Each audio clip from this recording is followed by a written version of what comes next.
My name is Avery Sinclair. I'm 28, and for the last 4 years, I've worked as a logistics coordinator for a mid-sized shipping company in Dallas, the kind of job that looks clean on paper and feels like a constant low-grade fire in real life. People hear logistics and think boxes. What they don't see is the invisible panic behind every delayed truck, every missing pallet, every customer who swears their cargo is time-sensitive, like they're the only one on the planet with deadlines. You spend the whole day solving problems that aren't technically yours, and by the time you get home, you're too tired to solve the ones that actually matter. Which is probably why I didn't fight harder for the small things in my relationship. Not at first. Because for 2 years, I honestly believed I didn't have to. I'd been dating Cameron Hayes for exactly that long. 2 years. That, in my head, had settled into something steady. We met at a mutual friend's backyard barbecue. Cheap folding chairs, paper plates bending under potato salad, a speaker struggling through a summer playlist. I remember walking up with a six-pack and seeing him standing off to the side with this quiet half-smile, like he was watching everything but not trying to be part of it. He wasn't loud. He wasn't showy. And somehow, that made him feel safe. Cameron worked in marketing for a mid-sized tech company downtown, the kind of guy who always looked put together without looking like he tried. Crisp shirts, clean shoes, hair always done in that effortless way that took effort. He had this calm confidence that made rooms settle when he walked into them, like people just adjusted their volume to match his. With him, I felt softer, not weaker, just less braced. We weren't perfect. We had the usual arguments. Who forgot to buy coffee, why he always left cabinet doors open like a ghost lived with us, why I stared at work emails after dinner like my screen was going to bite me. But overall, we were good, or at least I thought we were. About 3 weeks ago, he mentioned a trip. Guys' weekend, he said casually, scrolling on his phone while I chopped onions for dinner. Austin, college friends, the annual reunion thing. I barely looked up. That sounds fun. It'll be chill, he said, just 2 nights. Austin wasn't far. A couple hours. Nothing dramatic. I didn't think much of it. In fact, I told him he should go. That it was good to have his own time, his own friends. And I meant it. I even offered to drive him if he needed. Then came the line. It happened 2 days before he left. We were sitting on the couch, some true crime documentary playing in the background. One of those shows where a calm narrator explains horrific things like they're describing a recipe. I was half listening, half answering emails on my laptop. Cameron was on his phone again. Not unusual, technically, but lately it had been more. More screen glow on his face. More quick smiles he didn't share with me. More little thumb movements, like he was replying fast to someone he didn't want waiting. I glanced over and said lightly, "Your friend's really planning this down to the minute?" He didn't look up. "Yeah, they're being annoying." I smiled. "Well, try not to get arrested. I don't have time to bail you out." That got a laugh out of him. Quick, easy. Then he finally put his phone down and looked at me. "Hey," he said, "just so you know, it's a guys-only trip." I blinked. "Okay." And then, like he'd rehearsed it, like it was a line he'd been waiting to deliver, he added, "Don't be clingy about it." He didn't say it like a joke. He said it like he was setting a rule. My laptop fan whirred in the silence after that. On TV, someone was reenacting a crime scene in dim lighting, bloodless and dramatic. And I just went still, because I hadn't asked to go. I hadn't even hinted at going. I hadn't said anything that deserved that tone. I looked at him, searching his face, waiting for the part where he smiled and said, "I'm kidding." But he didn't. He just grabbed the remote, turned the volume up, and leaned back like he'd finished a task. Something warm in my chest cooled so fast it felt like embarrassment. Not because he'd said no, but because he'd assumed I would beg, or worse, because he needed to shut it down before I even opened my mouth. I swallowed, forced my voice to stay even. I wasn't being clingy. He shrugged. "I'm just saying?" "Why are you just saying?" I asked. His jaw tightened, tiny, almost invisible. "Because last time I went out with them, you got weird." I stared at him. "I got weird?" "You kept texting," he said, "asking when I'd be home." "I asked if you were okay," I corrected, my voice sharper now. "Because you weren't answering, and it was almost 2 a.m. He held my gaze for a second too long, then looked away. "Whatever. I just don't want drama." Drama. That word always did something to me. It painted me as irrational before I even spoke. It turned my feelings into a problem he had to manage. And the worst part? I could feel myself wanting to back down just to keep the peace. So I did what I'd trained myself to do at work. What I did with angry clients and delayed shipments and drivers who swore they never received that pickup request. I went quiet. I nodded once, like I was acknowledging a fact, not swallowing something sharp. Okay, I said. Cameron's shoulders relaxed immediately, like he'd expected resistance and was relieved not to get it. He leaned over, kissed my temple, and said, "Good. Good." Like I'd passed a test I didn't know we were taking. After that, the week moved forward like normal on the surface. Wednesday night, we had Thai takeout on the couch. He ate too fast, like he was in a hurry to get somewhere, even though we weren't going anywhere. His phone sat face down beside him, something he never used to do. Thursday night, I helped him pack. He stood by the bed, throwing clothes into his duffel like he'd done it 100 times. Then he paused, held up 2 shirts. "Which one?" he asked. The question was normal, familiar. The kind of small intimacy I used to love. I forced a smile. "The blue. You look good in blue." He nodded, tossed it in. "I'll bring the black one too," he added. "Just in case." "Just in case of what?" He shrugged. "Different places, different plans." It was casual, but it stuck with me. Cameron wasn't an overthinker. I was. So when he started packing like he was preparing for multiple scenarios, it should have registered louder. But I didn't let it, because I didn't want to be suspicious. Friday morning, he left. He kissed me at the door. "I'll text when we get there." "Okay," I said. At noon, he texted, "Made it safe." I replied, "Good, have fun." No response. That evening, after work, I opened Instagram without thinking, and Cameron's story popped up. First photo, him and 3 other guys at a rooftop bar.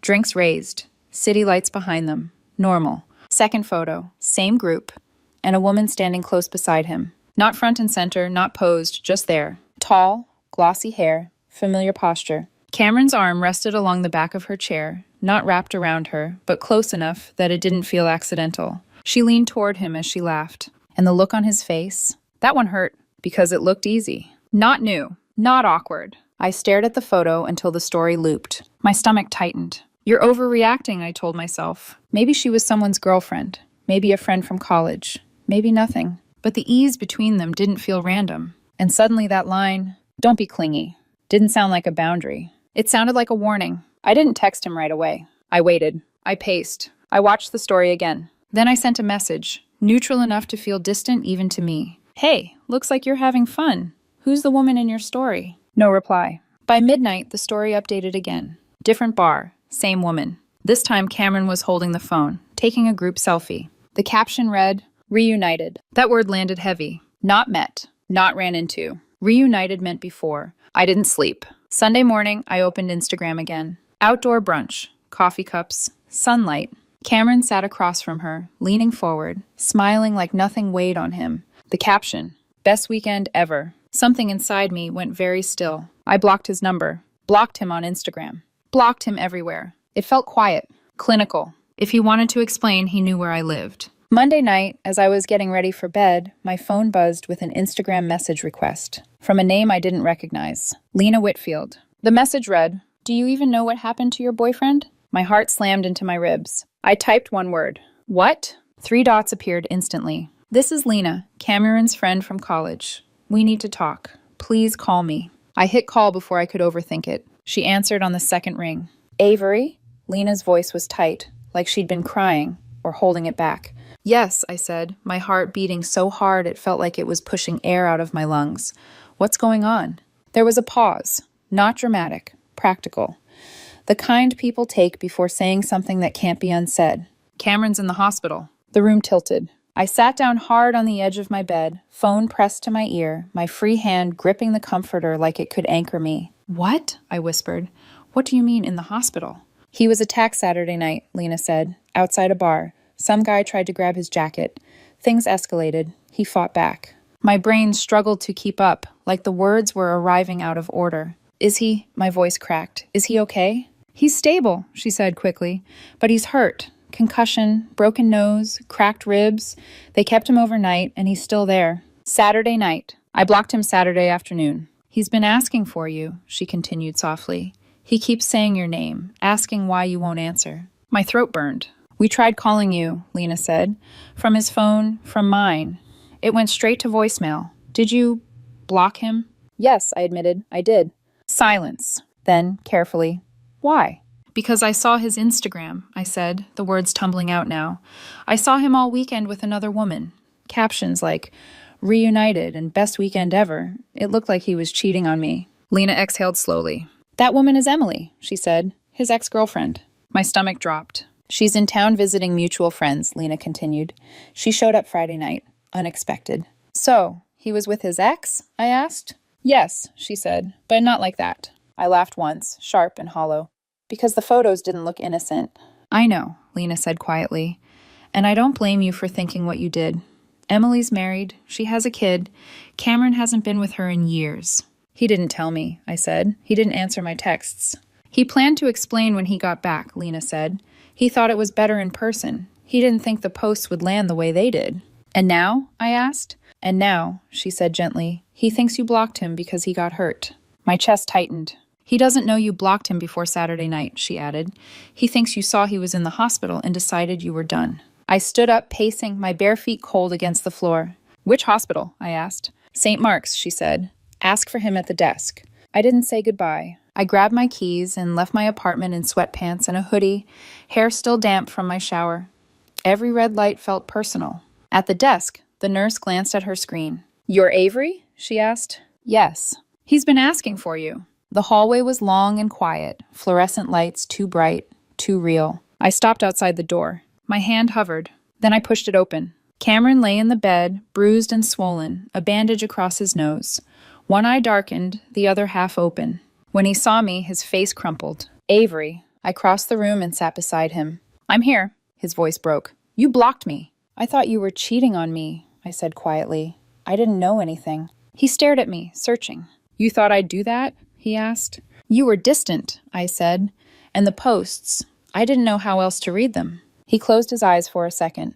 I handled it badly. I should have told you the moment she showed up. I didn't think. That mattered more than denial. I got attacked Saturday night, he said. I kept asking for my phone, and when they finally brought it, you were gone. Tears slid into his pillow. I thought something I did made you stop loving me. I never stopped, I whispered. I got scared, and I ran. You hurt me, he said, by disappearing.